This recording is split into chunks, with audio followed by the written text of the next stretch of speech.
यह आकाशवाणी का गोरखपुर केंद्र है। अब आप शिवानी अरोरा से सुनेंगे प्रादेशिक समाचार।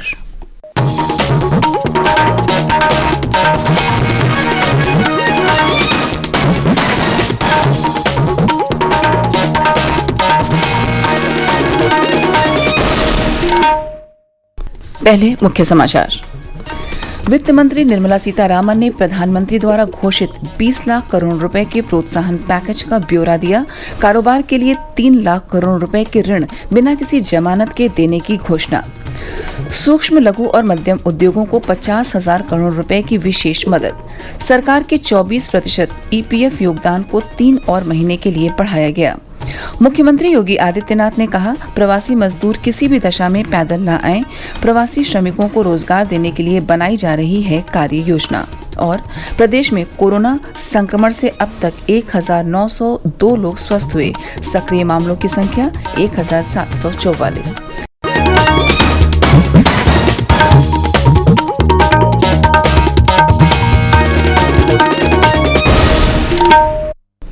अब समाचार विस्तार से। आत्मनिर्भर भारत योजना के अंतर्गत सरकार ने कल पहले प्रोत्साहन पैकेज की घोषणा की।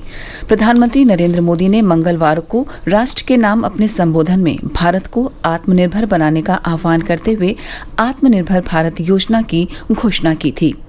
वित्त मंत्री निर्मला सीतारामन और वित्त राज्य मंत्री अनुराग ठाकुर ने कल नई दिल्ली में मीडिया को संबोधित करते हुए प्रधानमंत्री के घोषित वित्तीय पैकेज के विवरण के बारे में जानकारी दी।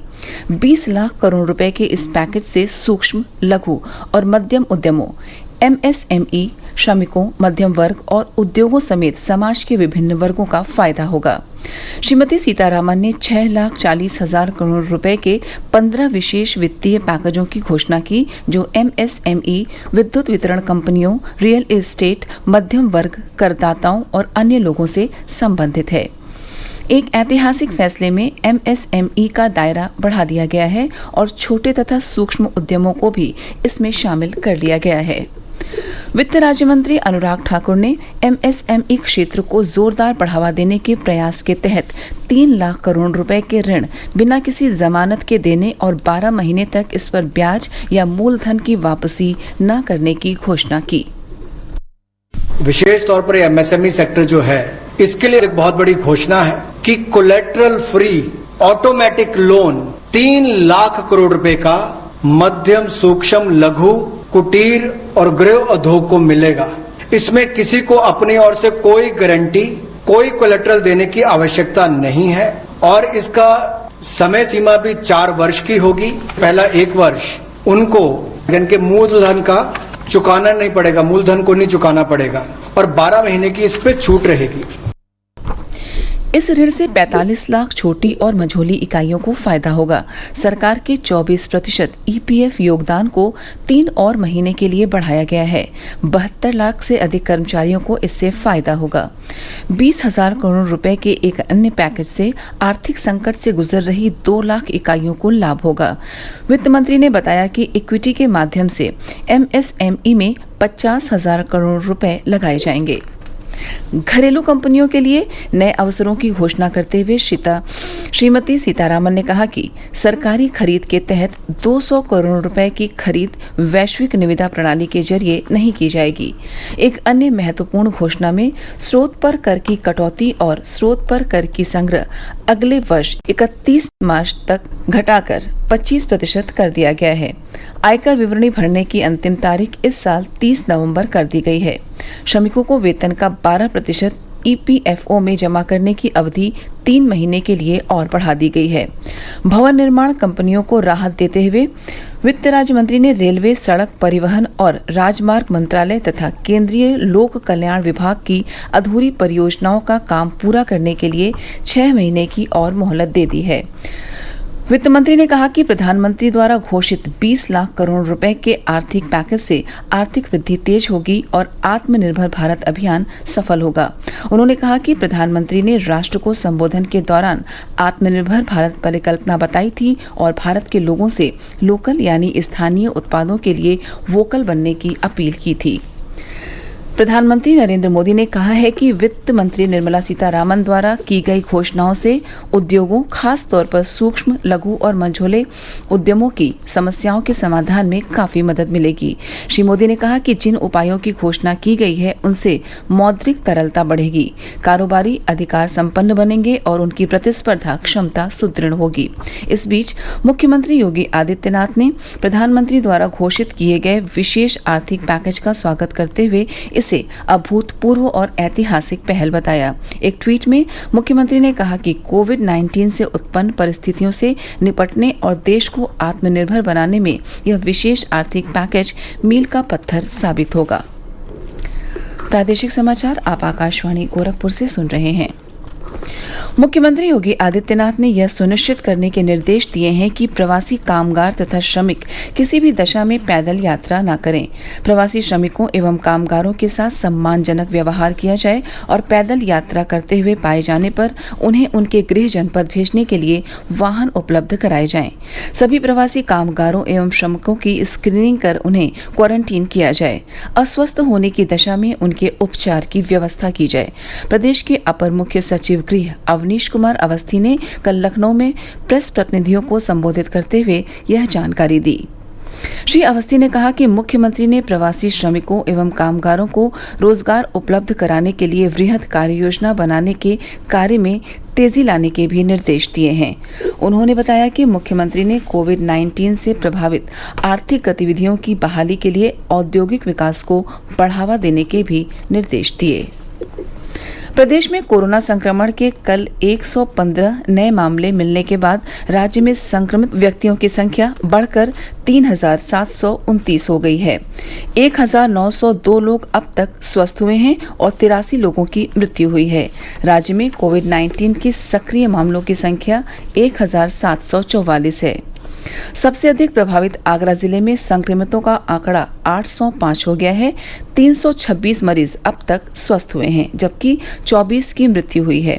दूसरे सबसे अधिक प्रभावित जिले कानपुर नगर में संक्रमितों की संख्या 307 हो गई है।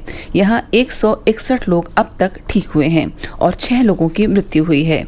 मेरठ में अब तक 267 में से संक्रमण की पुष्टि हुई है। 70 लोग स्वस्थ होकर घर जा चुके हैं, जबकि 14 की मृत्यु हुई है।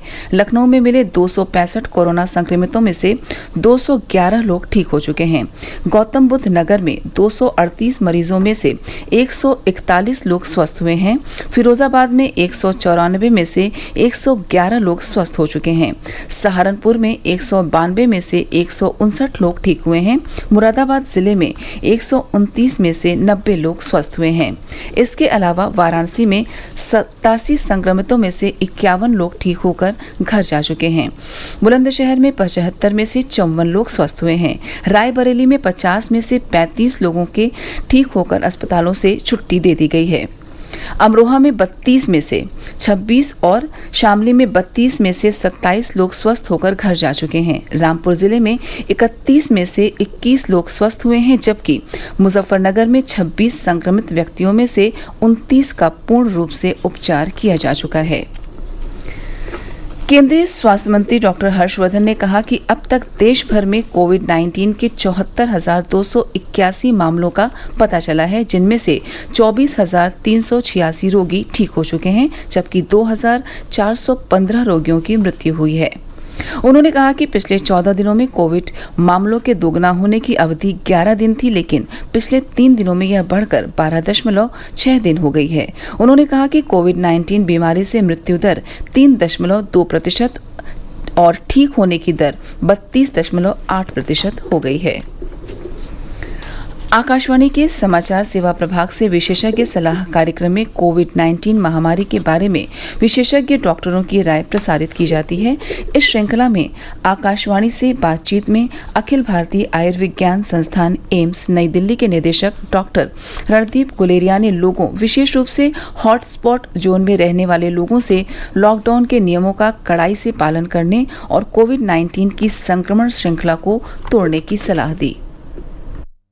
ये जो लॉकडाउन है इसको हम पूरी तरह सक्सेसफुल करें। कई दफा हम अपने छोटे फायदे के लिए या ये सोच के कि ये हमें असर नहीं करेगा, हम लॉकडाउन की मर्यादा को तोड़ देते हैं और उससे फिर इन्फेक्शन एक जगह से दूसरी जगह फैल जाता है और फिर ये जो पूरा लॉकडाउन का मकसद है ये खराब हो जाता है। तो इसलिए मैं सारे लोगों से यही अपील करूंगा कि लॉकडाउन का हम पूरी तरह से पालन करें, स्पेशली जहाँ पे हॉटस्पॉट्स हैं। वंदे भारत मिशन के तहत 6 दिन में 8,503 भारतीयों को स्वदेश लाया गया है। एयर इंडिया और एयर इंडिया एक्सप्रेस से संचालित 43 उड़ानों से इन्हें वापस लाया गया है। सरकार ने इस महीने की 7 तारीख को विदेश से भारतीयों को वापस लाने की बड़ी पहल वंदे भारत मिशन की शुरुआत की थी। और अंत में इस बुलेटिन के मुख्य समाचार एक बार फिर। वित्त मंत्री निर्मला सीतारामन ने प्रधानमंत्री द्वारा घोषित 20 लाख करोड़ रुपए के प्रोत्साहन पैकेज का ब्यौरा दिया। कारोबार के लिए 3 लाख करोड़ रुपए के ऋण बिना किसी जमानत के देने की घोषणा। सूक्ष्म लघु और मध्यम उद्योगों को 50,000 करोड़ रुपए की विशेष मदद।